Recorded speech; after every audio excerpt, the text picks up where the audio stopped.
Everyone wants that dream job that they have envisioned for so long.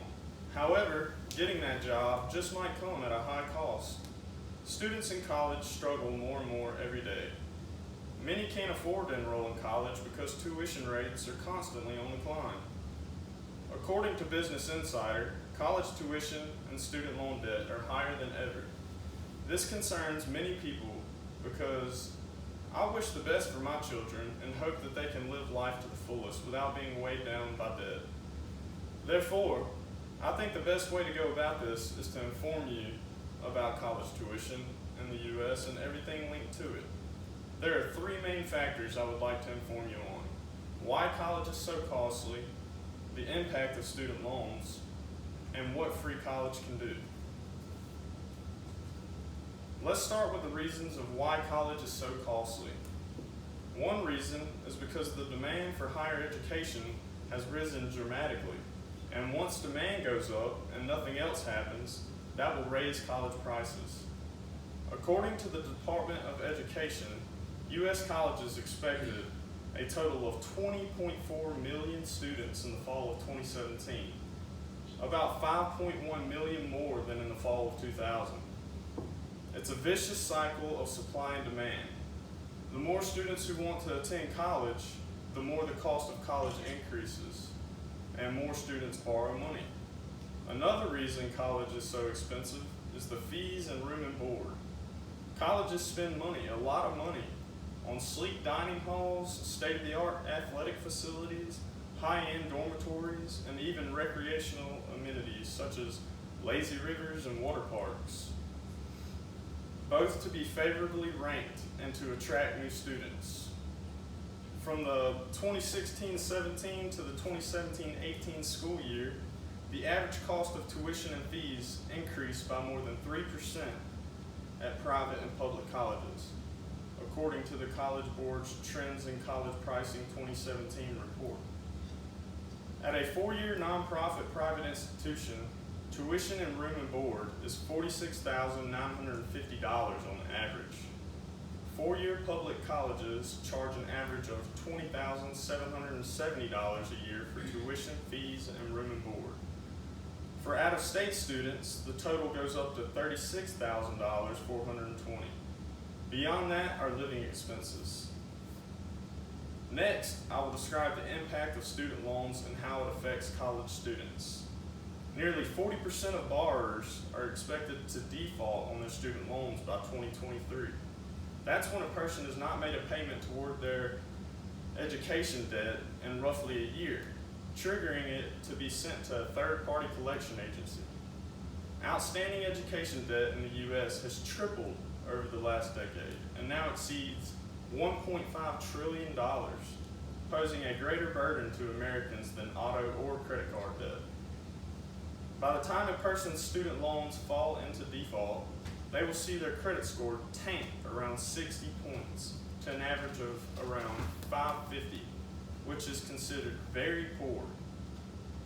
By rating company Experian, borrowers who stay current, on the other hand, have scores on average in the high 60s.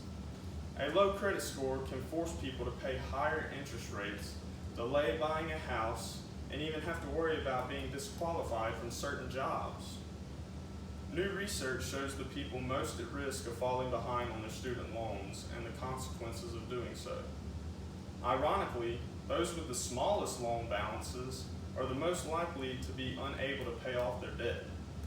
Almost 1 in 3 people who owe less than $5,000 for their education default within 4 years, compared with just 15% of borrowers who owed more than $35,000, the Urban Institute found. This is in large part because many students who drop out of school have less debt but are more burdened by it since they don't have a degree to benefit from, said Mark Kontrowitz, a student loan expert. In addition, he said, they often lack awareness of options for dealing with the debt, such as deferments, forbearances, income-driven repayment, and loan forgiveness. My final informing factor is what free college can do. If college were somehow to become free in the U.S., student debt would no longer crush the younger generations. If an American college student can graduate with less than $10,000 in student loan debt, they are considered lucky, considering the average is $37,000. However, students from other countries that have tuition-free college have that luxury. Most of their loans come from living expenses and books. Without the weight of student loan debt, more college graduates might buy homes rather than renting apartments. They might buy cars, spend more on healthy food, travel more. In essence, they could contribute more to the economy. However, the luxury of free college may never come to pass for students. The money has come from somewhere, and the short and simple answer is taxes. If college did become free, this would mean that the upper class of the American society will see increased taxes.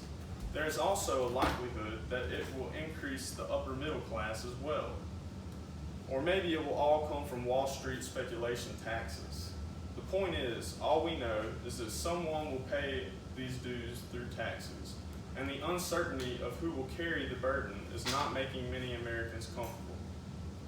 Along with that, it would create a major setback of responsibility for younger generations, because they won't know how to handle finances.